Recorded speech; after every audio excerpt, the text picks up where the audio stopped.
Today in this video segment we are going to discuss the chapter pressure in fluids and atmospheric pressure, where the introductory topics you need to know which we are going to discuss: thrust, pressure, units of thrust and pressure, ways to increase the pressure and ways to decrease the pressure. First of all, I'll start with thrust. A very new word for you. Thrust is what? Thrust is nothing but it is force. Thrust is a force. If thrust is force, then why it is named as thrust? Why not we call this force? We can call it, but we have to add force acting perpendicularly. It means when the force acting perpendicularly or normally, then that kind of force is known as thrust. I hope the definition is clear to you. You can write force acting perpendicularly or normally to the surface is known as thrust. SI unit is very simple. SI unit is what? Newton only. CGS unit? Dyne. 1 Newton is equals to 10 to the power 5 times. You may get this question for 1 mark sometime. So I have written this relationship also. Further we'll discuss about pressure. Now we'll discuss about pressure. Pressure is a very familiar word. Nowadays we are pressurized, all at home, facing this virus problem. So we are feeling so much pressurized because we are not able to do our work conveniently. But in physics, how to define this pressure? Pressure is nothing but the force acting on a particular area. We can write this force also or thrust also. Thrust acting or force acting on a particular area, unit area, then we can experience the pressure. Simply we can write P is equals to F by A. Now as we have gone for the unit for force, similarly we have to go for the unit for pressure also. Pressure SI unit is what? Pascal. You must have heard the name of the Blaise Pascal, who invented calculator also. He only has given the theory of the pressure, so he has named this Pascal for the unit of pressure. So Pascal is equal to what? 1 Pascal is equal to 1 Newton by 1 meter square, which gives 1 Newton per meter square. So 1 Pascal is equals to 1 Newton per meter square. I hope it is very clear.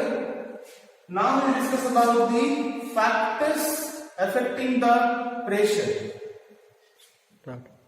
Now we'll start which factors are actually affecting the pressure. Pressure we have understood P is equals to F by A, force by area. The first factor which affects the pressure, that is pressure is directly proportional to the force. Pressure is directly proportional to the force applied. As we are experiencing in our daily life, suppose you apply force to a particular object. Suppose you take a piece of paper. Okay. Suppose you take a piece of paper and you keep one pen on that. You will feel a very small amount of pressure on the paper. Where you keep suppose an iron bar on that paper, you will find the amount of force has been increased, which is somehow increasing the pressure also. So pressure is directly proportional to the force. It means if force increases,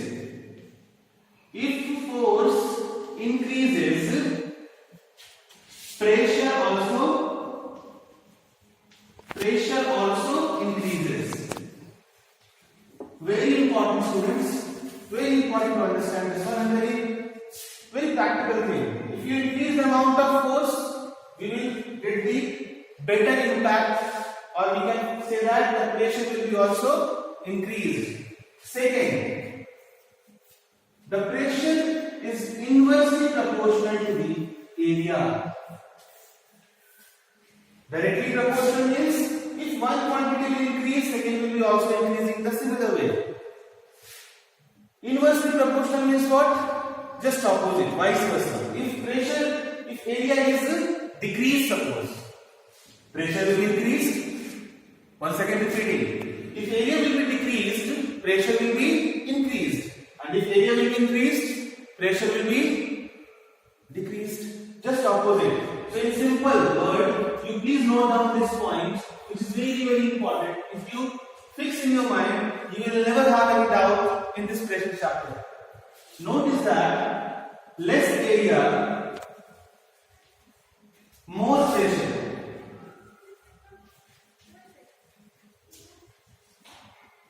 And more area, less pressure.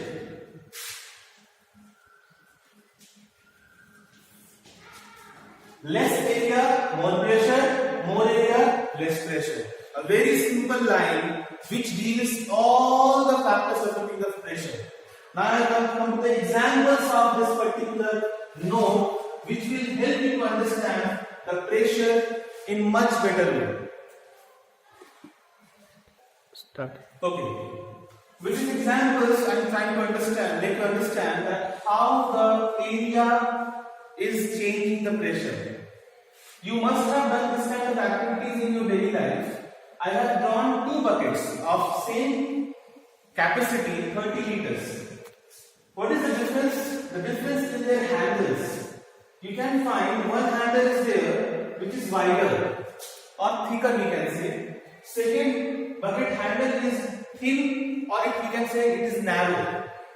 When you hold both the bucket together filled with the water in both the hands for a few minutes, suppose for 5 minutes, you will be feeling the pressure in which hand? This question I am asking you. If you hold both the buckets on both the hands, in which hand you will feel the pressure quickly? I know your answers. The second one, this one. Why?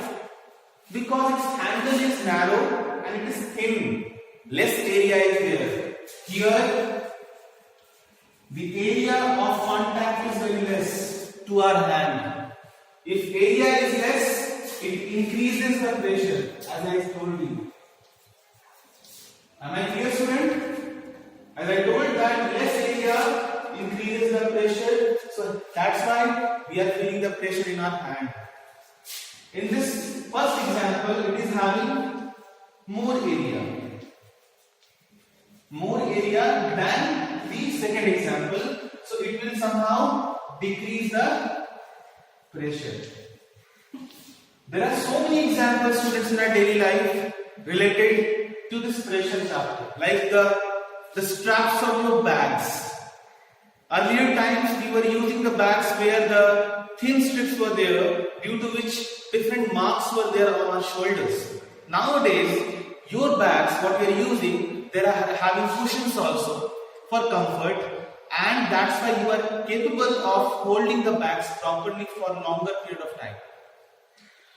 Many examples like this, cutting the vegetables with the knives. You must have heard the question used to come also.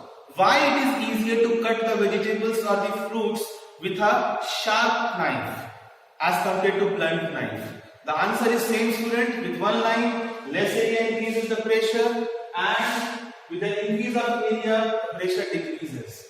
Okay, students. So I have explained how to increase the pressure or decrease the pressure. It's almost similar to these topics. You have to just revise these topics what I have mentioned. What I started today? First, then units of first, pressure, units of pressure, ways to increase the pressure, decrease the pressure. How to increase the pressure? If you increase the force or you decrease the area, the pressure will be increased. How to decrease the pressure? If you decrease the force or decrease the force or increase the area, you will find the change in the decrease in pressure. the equation will be decreased. I hope you have understood this segment. In the next segment, I will be explaining about the fluid pressure. So, if you have any doubt, you can please comment over there in the video. Till then, have a good day. Be safe at home. Thank you.